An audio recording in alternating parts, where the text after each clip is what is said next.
Vamos lá para o nosso quadro, O Assunto É.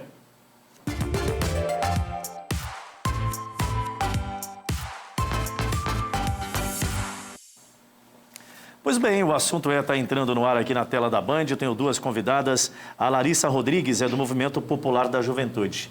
Larissa, tudo bem? Boa tarde. Tudo bem, boa tarde. É você que é você mesma? Eu mesma. Ah, que ótimo. A Elci Schocknis é assessora de gestão de igualdade racial da Secretaria Municipal de Assistência Social. Eita, nós, hein? Parece um jornal o termo todinho aqui da Secretaria. Tudo bem, Elci? Seja bem-vinda aqui, satisfação. Bom dia. Tá tudo certinho o áudio da Elci aí também, produção? Tá ok, né? Então vamos lá. Nós tivemos, inclusive, esta semana, recebendo aí a Caravana da Juventude Negra, Negra Viva do Governo Federal, que está percorrendo o país, que trazem propostas que são levadas no evento e que são também acolhidas. É uma espécie também de intercâmbio, de troca de informações e fortalecimento da classe, correto? É mais ou menos isso que deve acontecer justamente durante este período. O que a gente teve de relevante, digamos assim, para a categoria? Eu começo querendo saber da opinião da Larissa, com a vinda dessa caravana, o que muda após a vinda dela, como é que vocês recepcionaram, o que somou? Bom, agradecer a todos, todas e todos que estão com esse olhar atento para a questão da juventude. Acredito que quem está nos ouvindo é que tem interesse nessa questão que é muito cara para toda a sociedade brasileira. Eu sou Larissa, eu sou egressa do curso de História da Uni, componho também o quadro de militantes do Levante Popular da Juventude e também contribuo com essa atuação mais atenta da Comissão Pastoral da Terra de Rondônia para o olhar da juventude nessa complexidade que é o território da Amazônia.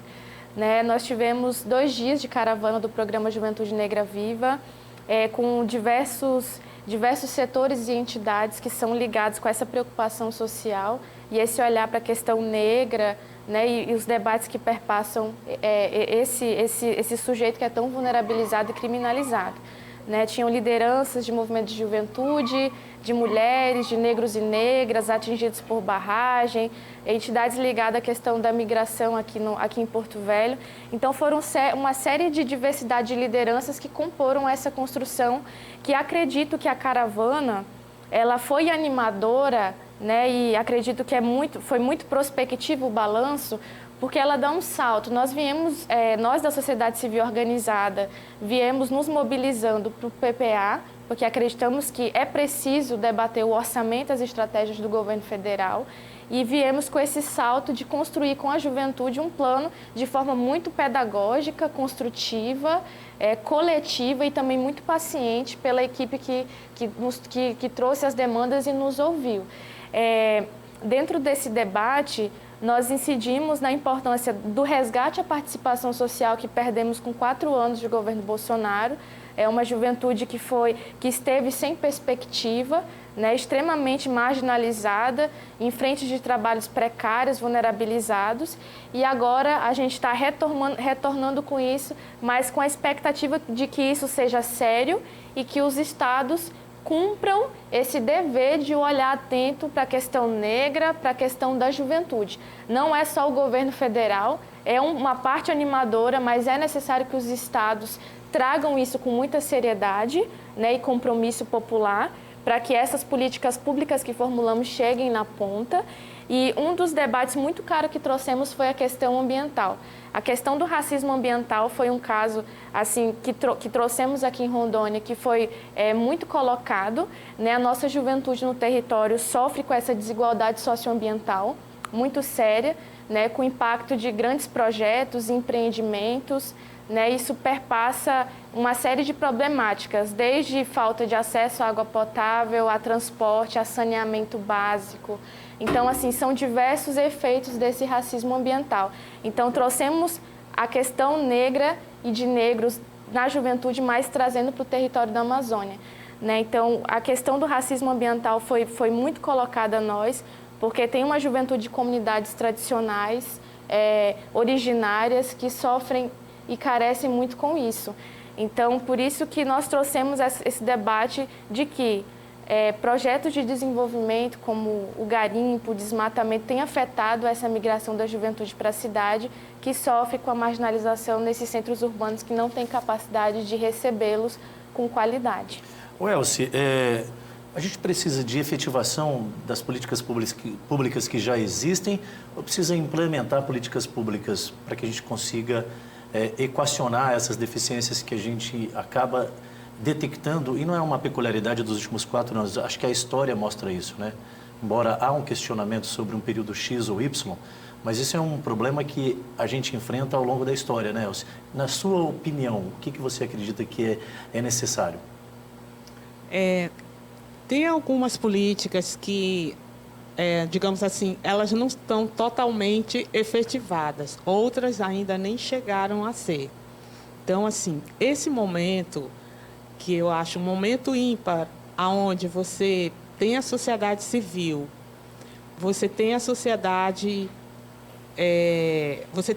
civil e você tem o governo, né? Então, assim, muito das políticas, eu acho que elas lançam e partem de um governo federal e ele está atento, ouvindo o que é essa ponta, porque a política pública, e quando você encontra governo e sociedade civil, é uma ferramenta riquíssima de planejamento, porque lá você vai ouvir, você não precisa gastar com pesquisa, mas lá quando você encontra o governo e a sociedade civil, você tem a necessidade e como essa política está chegando, se ela não chega, de que forma, como é que ela chega. E uma ferramenta de planejamento, ela serve para corrigir rumos, né? Então, é importante a participação também dos gestores estarem ouvindo, porque ali você pode redirecionar, implementar coisa, colocar mais coisas ali no determinado PPA, né? Não, agora eu vou investir nisso e tudo mais. Então, assim, por exemplo, o que saiu muito lá foi essa questão do transporte para os universitários, né? Que assim, digamos assim, a malha, né, desse transporte, ela não está contemplando, digamos assim, a toda a população estudantil do município de Porto Velho. Então, ela chega, precisa vir pegar 2 ônibus, um ônibus muito cheio. Então, isso é o tipo de deficiência que o sistema aponta e que é uma questão concreta mesmo, evidente, para todas as categorias e classes, independente da raça, cor, crença e tudo mais, né? São pontos específicos que, lamentavelmente, a sociedade precisa cobrar mais dos governantes. É claro que os movimentos, necessariamente, precisam também se prontificar, dar mais a cara. Eu vejo ali, inclusive, recupera para mim imagens aí do evento, não sei se ele foi pouco divulgado, mas deveria ter uma participação mais efetiva. Ou era algo só para um público específico também, esse momento aí? Não, assim, eu acho que assim, a forma... essa caravana, ela tem um prazo, o governo federal tem um prazo para fechar esse plano e fazer essa apresentação, porque eu acho que tem toda uma questão de orçamento, de plano. Então, está sendo uma coisa, assim, corrida. Não teve aquele público desejado, era assim... Eu digo assim, porque é um debate tão importante para a sociedade, né? Porque, embora a gente está falando de uma categoria, uma comunidade específica, mas é algo que a história nos demonstra que a gente precisa cada vez mais colocar isso no universo, digamos assim, comum das discussões. Eu acho que a igualdade vem também partindo desse princípio, né? Sim. E veja só, assim, nós pegamos um período onde férias escolares. Então, assim, você limitou muito esse acesso da divulgação, né? Então, tanto os jovens em período escolar na capital, no interior, creio que isso impossibilitou. Mas não sofremos, assim, nenhuma perda ou dano, porque o pequeno grupo que estava lá, ele realmente... entrou pela noite, foi muito colaborativo, participativo. E foi bem importante esse período também, porque eu observo aqui que esta semana foi comemorado o Dia da Mulher Negra Latino-Americana e Caribenha. Então, isso acaba dando uma relevância maior ainda, porque a gente foi agraciado exatamente nesse período. Isso dá uma simbologia muito maior também. Em termos de o que já existe de políticas, a gente destaca muito fortemente a questão de cotas. E aí, colocando a questão da inserção no ensino superior. Tem tido avanços? Isso tem sido realmente entregue a essa comunidade? Há ainda dificuldades, mesmo tendo este amparo legal?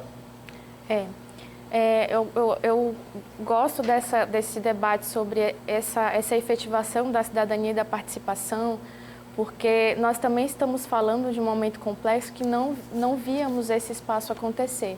Então, também acredito que nós estamos nesse momento de retomada mesmo da participação popular, da participação social, e essa especificidade no sujeito negro, negra, é entendendo que esses sujeitos estão sofrendo ali a ponta de todas as mazelas. O debate de cotas a gente trouxe na nossa contribuição para essa discussão da questão da juventude, mas a gente entende que, além das cotas, há uma série de fatores que impedem esse acesso democrático ao ensino público, gratuito, de qualidade, né? Isso perpassa desde capacitação e a permanência desses sujeitos negros, não só da cidade, como do campo, que é assolado por esses efeitos negativos que fazem esses sujeitos negros e negras de comunidades tradicionais, por exemplo, ribeirinhas, trazendo um contexto da Amazônia, que não veem essas condições e acabam saindo para buscar essas condições fora das suas comunidades, né? Então, a questão dessa desigualdade socioambiental, ela é muito presente e perpassa desde a sua infância até a sua juventude. Então, nós debatemos a complexidade da educação, né? Da inclusão dos nossos sujeitos efetivos na educação, né, no emprego, renda, a sua permanência nos territórios, debatemos questão de gênero, questão carcerária, mas acredito que o mais caro para nós aqui na Amazônia é entender que projetos estão sendo feitos em territórios em que viola essas comunidades, viola esses sujeitos, né? E aí, por isso que trouxemos o debate de cotas, entendendo que é importante ver toda a permanência de um acesso realmente da população, né? E compreendendo, né, que por mais que seja interesse de todos, todas, né, a juventude, ela é essa geração que, se for muito afetada e agredida, vai impactar nacionalmente, interesse regional, né? Nós temos que ser motivados para seguir continuando mantendo a sustentabilidade dos estados e do país. Então, por isso que... Perfeito. Isso, obrigada. Larissa Rodrigues, Movimento Popular da Juventude, e também a Elci Schocknis. Larissa, obrigado pela vinda. Obrigada, muito obrigada. Vamos continuar sempre debatendo. O espaço daqui está amplamente aberto para que a gente consiga inserir cada vez mais todas as comunidades, todas as representatividades. Elci, muito obrigado pela vinda. Eu agradeço e aproveito, queria que você deixasse para nós, inclusive, a observação. O Estado também está tendo condições efetivas de políticas regionais para serem implementadas? É uma questão muito complexa, lamentavelmente o tempo não nos permite avançar muito no debate, mas eu queria que você, de forma muito sintetizada, nos colocasse. O governo do Estado tem uma coordenação da estadual da juventude, né? Nós estivemos conversando com o Júnior Lopes, que é o superintendente, né? Na busca desse apoio. E eu acho que essa caravana, ela veio para dar um start. Eu creio que muitas coisas irão acontecer a partir desse marco, né? Porque trouxe a juventude, trouxe essas coordenações para estarem pensando na problemática e como solucionar, né? Perfeito, agradeço então pela vinda. É sempre importante poder estar colocando para discussão e cada vez mais tornando comum determinados debates, né? Tem que tirar o estigma de que de tal assunto não se fala. Pelo contrário, quanto mais se fala, mais provavelmente a gente consiga, num menor espaço de tempo, colocar isso num senso comum, né?